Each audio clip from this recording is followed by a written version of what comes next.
Bienvenido sea cada uno de ustedes.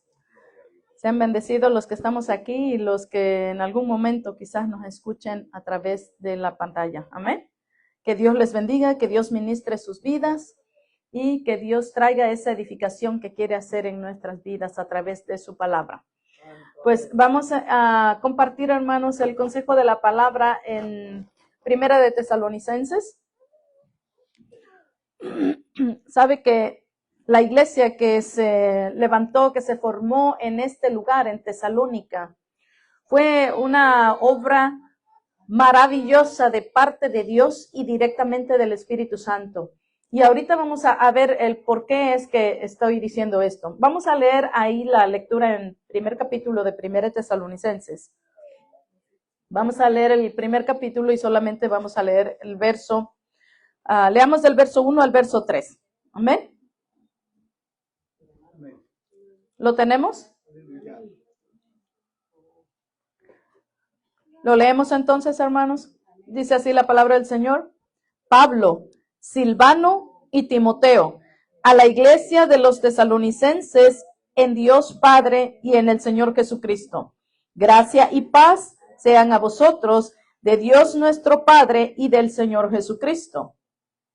Damos siempre gracias a Dios por todos vosotros, haciendo memoria de vosotros en nuestras oraciones, acordándonos sin cesar delante del Dios y Padre nuestro de la obra de vuestra fe, del trabajo de vuestro amor y de vuestra constancia en la esperanza en nuestro Señor Jesucristo. Oramos, hermanos, así como están. Gracias, Señor, te damos en este momento porque tú has sido bueno, Señor. Permite que a través, Padre, de esta palabra podamos nosotros adquirir, Señor, el consejo, podamos adquirir, Señor, esa edificación de parte tuya, que tu Espíritu Santo, Señor, obre lo que tú quieres hacer en cada corazón. Te lo pedimos en el nombre de Jesús, que nuestros corazones, Señor, están dispuestos, Padre, para recibir de ti, Señor. Gracias por tu misericordia, tu amor, por esa grande salvación, Señor. Sigue obrando en tu iglesia. Te lo pedimos en el nombre de Jesús. Amén. Bueno, decía yo que la obra, hermanos, que el Señor hizo en este lugar, en esta congregación, fue extraordinaria. ¿Por qué razón? Saben que cuando Pablo, el apóstol Pablo, fue a su segundo viaje, y yo les pongo un mapa ahí porque yo quisiera que ustedes vean esas líneas. Pablo salió en su segundo viaje misionero desde el lugar donde dice Antioquía. Voy a ver si puedo señalarlo aquí con él. No sale. Antioquía, en la parte de acá, de este lado, donde dice Antioquía. Hay dos lugares que se llaman Antioquía, la que está acá de este lado y la otra que está arriba que dice Antioquía de Pisidia. La iglesia donde Pablo se empezó a reunir cuando después de su conversión fue en esta iglesia de Antioquía. Y de ahí es donde dice que por imposición de manos lo enviaron para las misiones. Pablo va en su primer viaje y levanta obras, pero luego hace un segundo viaje. En el primer viaje él no había llegado hasta Tesalónica, pero en el segundo viaje sí llega. ¿Ya ubicaron dónde está Tesalónica en el mapa? Está hasta allá arriba donde dice Macedonia, la región de Macedonia. ¿Se acuerdan que hemos leído a veces en las escrituras que en la región de Macedonia, las iglesias de la región de Macedonia, son todas aquellas de allá arriba? Cuando Pablo llega a Filipos, dice que luego va y pasa por estos lugares y llega a Tesalónica. Y empieza, dice que siempre que Pablo llegaba a un lugar, ¿sabe a dónde iba para empezar a predicar el evangelio? A las sinagogas. Y lo primero era hablarle a los judíos. Y dice que cuando él llegó ahí, lo primero que hizo fue eso. Fue a las sinagogas y empezó a predicarles el evangelio. Y estos judíos se enojaron tanto, hermano. Dice que hubo algunos que creyeron, pero los que no creyeron se enojaron tanto que salieron y empezaron a levantar una multitud de gente, un relajo, se vamos a decir, para que se quejaran, para que se fuera Pablo, para agarrar a Pablo. Así que Pablo estaba en peligro en ese lugar. buscando información acerca de esto, se dice que Pablo estuvo en la iglesia, en ese lugar de Tesalónica, hermanos, como alrededor de 3 semanas. ¿Puede entender lo que eso significa? Pablo levantó una iglesia en Tesalónica. ¿En cuánto tiempo? Alrededor de 3 semanas.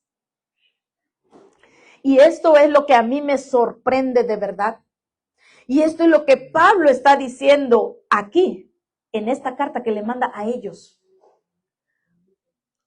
Pablo está sorprendido, mis hermanos. Lo que acabamos de leer es la expresión de Pablo cuando les escribe diciendo eso. ¿Qué fue lo que les dijo?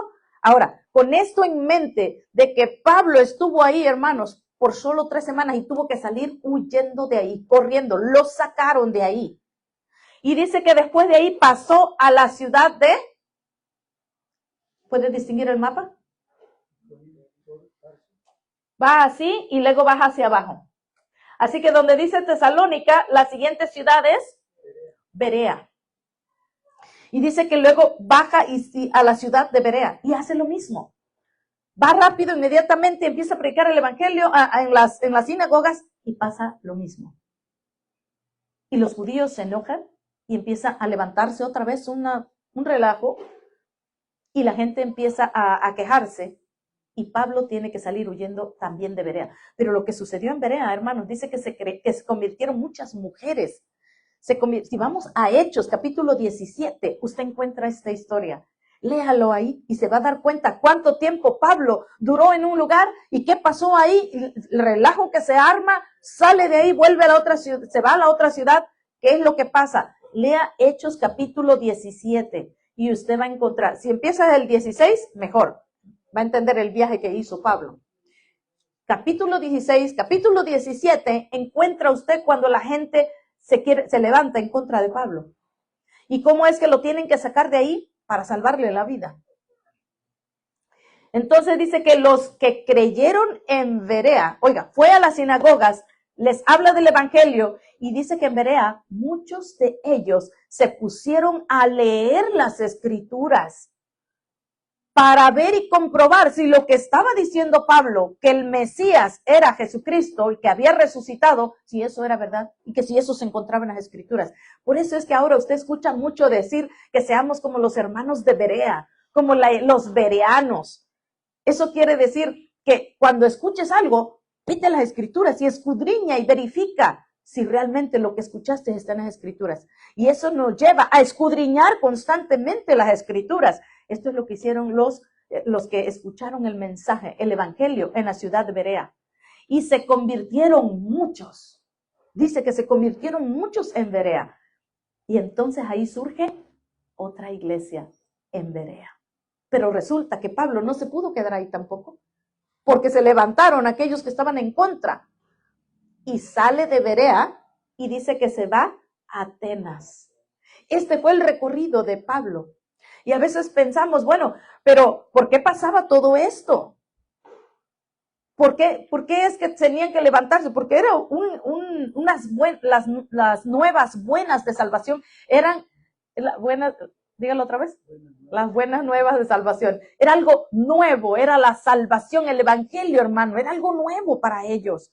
Nadie había escuchado en todos estos lugares que el Mesías había venido y que había resucitado y que creyendo en él teníamos salvación. Así que era algo nuevo. Era difícil que las personas fácilmente creyeran. Pero el Señor tenía un plan. El plan de Dios era que el evangelio se expandiera y fuera predicado en todas las naciones, en todos los rincones de la tierra. Y ahí Pablo empieza a hacer justamente eso. Entonces, cuando Pablo está en Atenas, sale de ahí y se va a Corinto. Él está preocupado por los hermanos que dejó, que ya creyeron y se convirtieron, y los dejó en Tesalónica. Hubo muchos que creyeron en Tesalónica. Y esos que creyeron ahí, ¿cuánta información usted cree que ellos tenían acerca del evangelio? ¿Ya estaban firmes en la fe? ¿Verdad que no? ¿Cuánto se puede afirmar un creyente en 3 semanas? ¿Cuánto duró Pablo ahí? ¿Cuánto nosotros hemos estado en la iglesia? ¿Cuán firme está nuestra fe? Estos hermanos de Tesalónica, hermanos, mire lo que va. Ahora sí, con esto en mente de lo que acabamos de escuchar, vamos a leer otra vez la misma porción que ahorita leímos. Vamos de nuevo y vamos a leerlo juntos. Dice, ahora solo el verso 2 y el verso 3. Dice, lo leemos juntos. Damos siempre gracias a Dios por todos vosotros. Permítame, antes que sigamos leyendo ahí. Pablo está preocupado por los hermanos y dice que mandó a Timoteo. Cuando usted lee Hechos, dice que él dice en el capítulo, en una parte, la porción del capítulo 17, dice que decidió que aunque ellos se quedaran solos, ¿quiénes eran estos tres personajes que iban en este viaje misionero? Ahí lo leímos en el capítulo 1, verso 1. ¿Quién era Silvano? A saber, dice, Silvano era el mismo Silas, al que en un viaje antes lo habían prisionero, ¿qué pasa? Prisionero, ¿me entienden? Y dice que ellos cantaron himnos, ¿verdad? Y en la cárcel, que estaban presos y con grilletes o grillos, o no sé cómo se llaman, no grillos de los animales, de esos de metal que atoran sus pies. Y dice que cantaban cantos y cantaban himnos. ¿Y qué pasó ahí en la cárcel? El Señor los libró, los sacó de ahí. Era Pablo y Silas. Este del que estamos leyendo aquí, que dice Pablo, Silvano y Timoteo, era el mismo Silas, que constantemente iban juntos a las misiones, hasta que en un momento más adelante ellos se separan por una situación que pasó entre ellos, pues no vamos a entrar ahí. Hermanos, estos tres, dice que cuando al final se juntan en Corinto, dice que manda Pablo y dice, prefiero que nosotros nos quedáramos solos y mandamos a Timoteo para verlos a ustedes cómo están, porque la preocupación de Pablo era grande. Mis hermanos, había unos recién nacidos en el evangelio y no había quien los cuidara.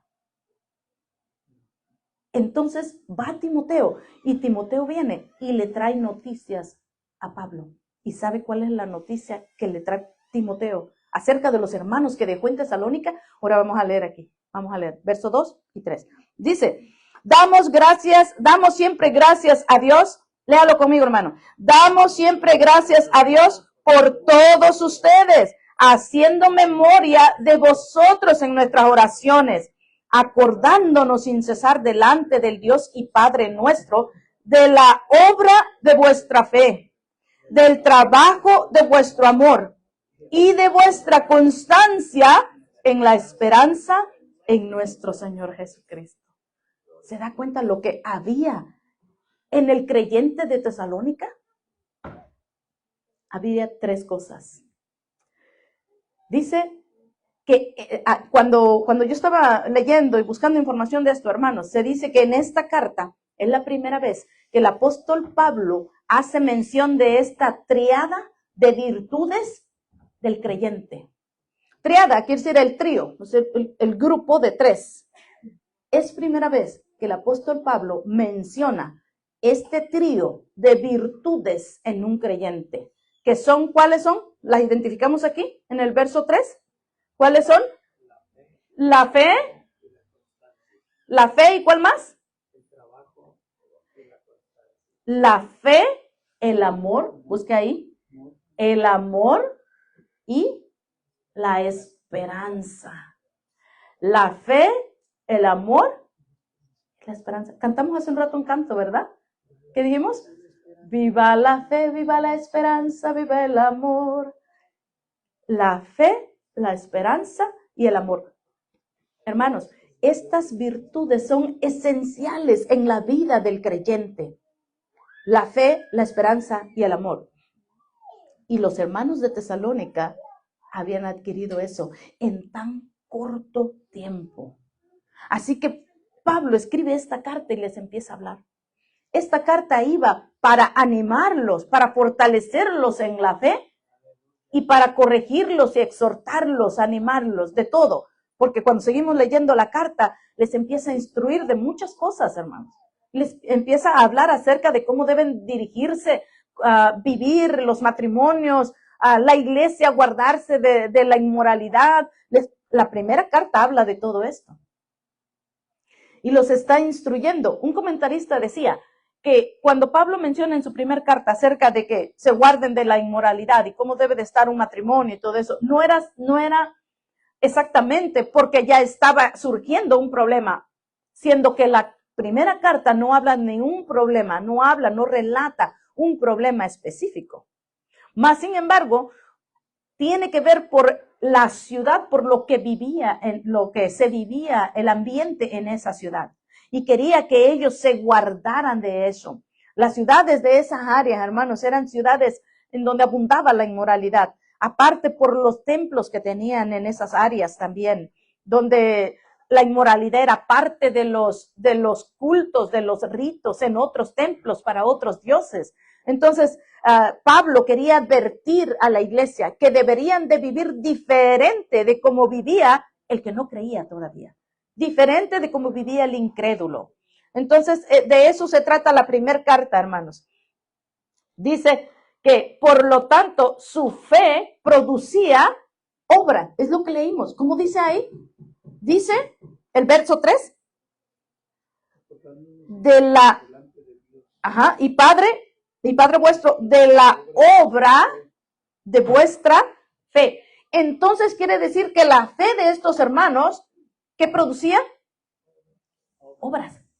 Dice de la obra de vuestra fe. ¿Y qué nos dice la carta de Santiago? Que la fe sin obras es muerta. Mas, sin embargo, en estos hermanos recién convertidos, hermanos, ya surgía una fe que llevaba fruto, una fe que producía obras. Y cuando yo estaba buscando y leyendo y decía, wow, un creyente con tan corto tiempo, con estas virtudes, wow. De verdad, hermano, es sorprendente. ¿Dios puede hacer eso en la obra del creyente? Amén. Lo estamos leyendo aquí. Amén. Sí lo puede hacer. Dios obra. Es cuando nosotros le creemos y nos rendimos a Él. Y Él empieza a hacer esa obra en el creyente. Entonces dice que su fe producía obras, como es la naturaleza de la fe verdadera. O sea, la fe verdadera produce obras. Su amor producía trabajo. Es lo que leímos ahí. Si vamos ahí, de su amor dice que, después de que dice de la obra de vuestra fe, del trabajo de vuestro amor. Entonces, su amor que ellos tenían, hermanos, producía trabajo. Los llevaba a estar activos, a estar siempre trabajando en la obra. Eso es lo que producía el amor. Producía trabajo. Hay dos palabras del griego antiguo diferentes para trabajo: ergon y kopos. Ergon puede ser placentero y estimulante, pero kopos implica esfuerzo extenuante que produce. O sea que estamos hablando de realmente trabajo, pero un trabajo placentero. Es decir, sí es agotador, pero también es placentero. Ese era el tipo de amor y el tipo de trabajo que producía este amor que ellos tenían hacia Dios. Su amor. Y lo tercero dice, ¿qué producía su esperanza? ¿Cómo eran en esta esperanza? Vamos a leerlo ahí. Y de vuestra constancia en la esperanza en nuestro Señor Jesucristo. Su esperanza de ellos, hermanos, no era de que un día sí estoy bien emocionado, ahora sí quiero y voy a trabajar, y al otro día, ay, pero es que no, ahorita no, por esto. Era una esperanza constante. ¿Qué tipo de esperanza tenían estos hermanos entonces? ¿Es la misma esperanza que tú y yo tenemos? ¿De qué esperanza está hablando aquí? Porque hay un versículo que más tarde encontramos que dice Pablo en Primera de Corintios capítulo 13, uno de sus últimos versículos dice que la fe, la esperanza y el amor, pero que el más grande de ellos es el amor. Entonces, ¿qué está diciendo Pablo? Si Pablo aquí estaba haciendo notorio las virtudes que tenían los hermanos de Tesalónica, diciendo que ellos tenían una fe que producía obra, que tenían su amor que producía trabajo y que su esperanza era constante. Y luego leemos ese versículo más tarde que le manda a decir a los hermanos que están en Corinto, diciéndole que estas tres cosas, el mayor es el amor. Entonces, ¿será que Pablo se confunde ahora o está diciendo que entre los tres tenemos que elegir uno? ¿Por qué Pablo dice ahora eso? ¿Qué acaso no son los tres igual de importantes para la vida del creyente? Sí, los tres son importantes. Pablo estaba explicando a los hermanos de Corinto, por cuanto todos querían, oponían en grande a uno y al otro, al que profetizaba, al que hablaba en lenguas, y empezaron a hacer diferencias entre uno y otro, y Pablo viene y los instruye a los hermanos de Corinto y les manda esa carta. En el capítulo 13 habla de la preeminencia del amor. Y les empieza a explicar, sí, está bien que hablen en lenguas, pero las lenguas pasarán. Está bien que profeticen, pero las profecías se acabarán. Pero el amor, dice, permanece, nunca deja de ser. ¿Por qué será entonces que el amor es más grande que la fe y la esperanza? Porque Dios es amor. ¿Pero acaso nosotros como creyentes no necesitamos la fe y la esperanza? Sí. Hermanos, mientras nosotros estamos aquí en la tierra, la fe y la esperanza es necesaria. ¿Saben por qué? Porque nosotros creemos en el Señor por fe, no por vista. Así que si no tenemos fe o perdemos la fe, lo perdemos todo. Sin fe es imposible agradar a Dios, porque a Dios no lo hemos visto. Lo sentimos y Él vive dentro de nosotros y experimentamos su toque, su presencia y su obra que Él hace dentro de nosotros, pero no lo hemos visto. Y seguimos creyendo en Él por lo que Él nos revela de Él en nuestra vida, pero no lo hemos visto, es por fe. Así que la fe es importante, porque sin fe no vamos a poder agradar a Dios, ni vamos a poder llegar en aquel momento cuando Él venga por su iglesia. La esperanza, encontramos también acerca de la esperanza viva. Y dice que debemos de mantener esa esperanza viva. ¿Por qué? Porque nuestra esperanza viva está fundada, cimentada, surge de la vida, de la muerte y de la resurrección del Señor Jesucristo. Y eso nos lleva a la esperanza de esa promesa que nos vamos a volver a encontrar con Él. Y si perdemos esa esperanza, ¿de qué sirve la fe? Si pierdo la esperanza que me voy a encontrar con Él y que voy a estar con Él para siempre, entonces, ¿para qué me sirve la fe? Amén. Nuestra fe debe de estar siempre creciendo y fortalecida. Y nuestra esperanza nunca la podemos perder. Debemos de permanecer en esa esperanza, como los hermanos de Tesalónica, que dice que su esperanza era, ¿cómo era la esperanza de ellos? Constante. Entonces, sí necesitamos la fe, la esperanza y el amor. ¿Pero por qué el amor es más importante que la fe y la esperanza? Porque cuando Jesucristo venga por su iglesia, ya no vas a necesitar la fe, porque le veremos cara a cara. Y ya no vas a creer en Él por fe nada más, que ahora solamente como por espejo, pero en aquel día vamos a verle cara a cara.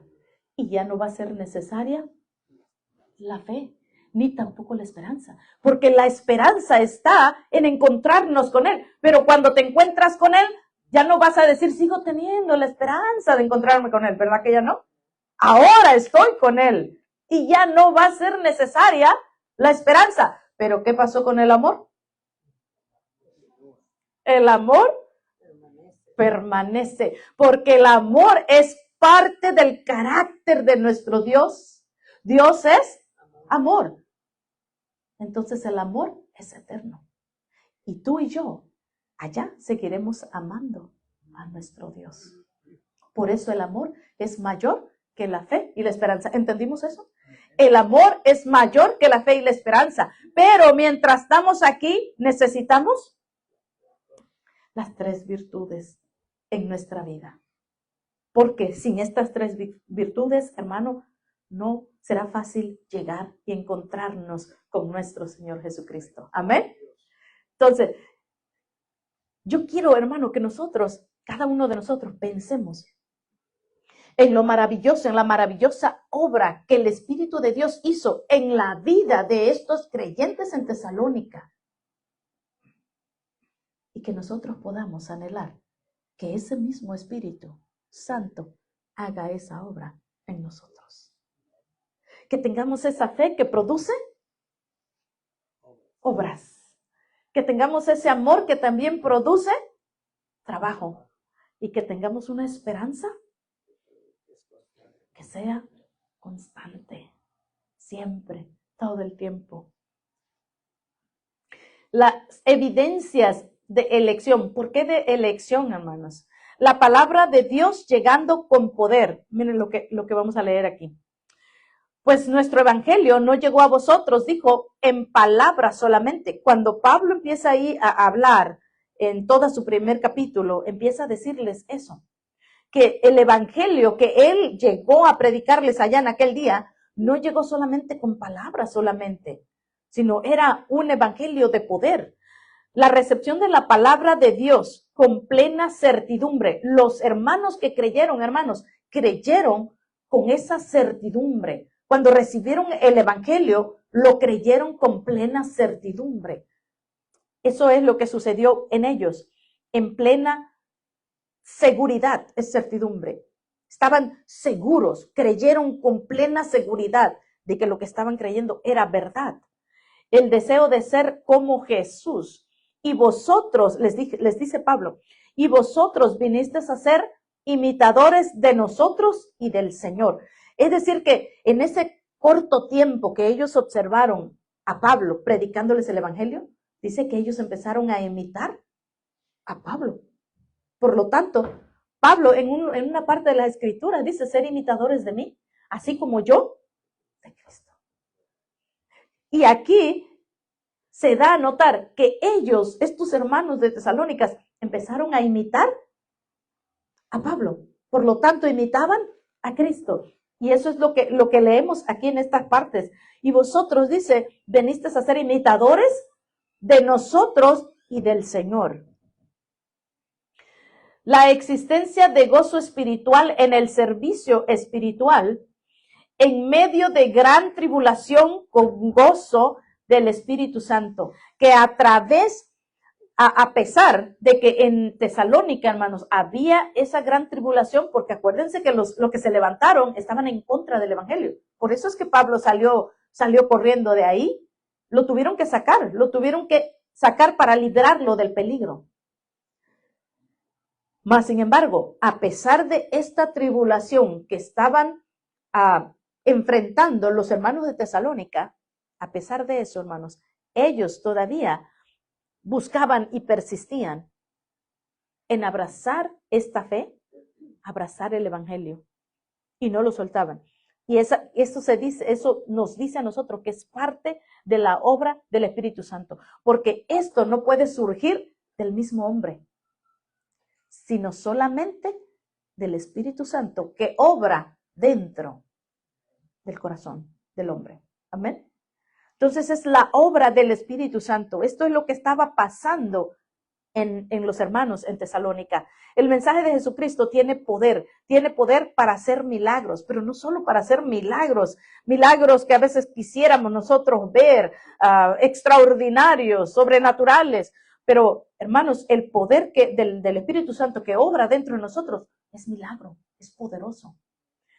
Dice, tiene poder para hacer milagros, poder para realizar señales maravillosas de Dios, y lo mejor de todo, tiene el poder para cambiar mentes, corazones y vidas.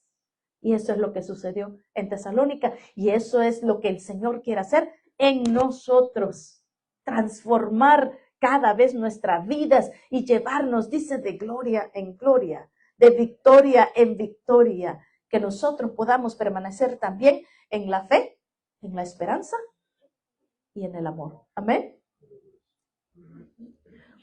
De manera que fueron ejemplos a otras iglesias, a los de Macedonia y a los de Acaya. Más adelante nosotros encontramos en otras partes de las Escrituras donde Pablo dice que no es necesario ni siquiera que él mencione tanto de ellos, porque ya los hermanos saben del testimonio de los hermanos de Tesalónica. Es decir, que esto se regó también a otras iglesias. Se escuchó acerca de lo que pasó en Tesalónica. Ya las otras iglesias sabían lo que había pasado. Y esto fue ejemplo para las otras iglesias también. Entonces, hermanos, ¿qué es lo que nosotros vamos a obtener de esta porción de las Escrituras? De los hermanos que se convirtieron en Tesalónica. Que vamos a buscar ser como ellos en fe, en esperanza y en amor. Porque esos milagros que surgieron en aquel tiempo para transformar vidas, para transformar corazones, para transformarnos en nuestras mentes, sigue estando vivo para este tiempo. ¿Quién es? El Espíritu Santo. El mismo que obró en ellos es el mismo que quiere obrar en nosotros. Amén. Así que póngase de pie, hermanos. Que podamos abrazar este consejo de la palabra, que podamos abrazarnos de esta esperanza viva y que podamos crecer y permanecer en esa fe que produce. La fe produce obras. ¿Y el amor qué produce? Trabajo. Y nuestra fe debe de ser, nuestra esperanza debe de ser constante. Señor, te damos gracias, Padre, en esta mañana, Señor, porque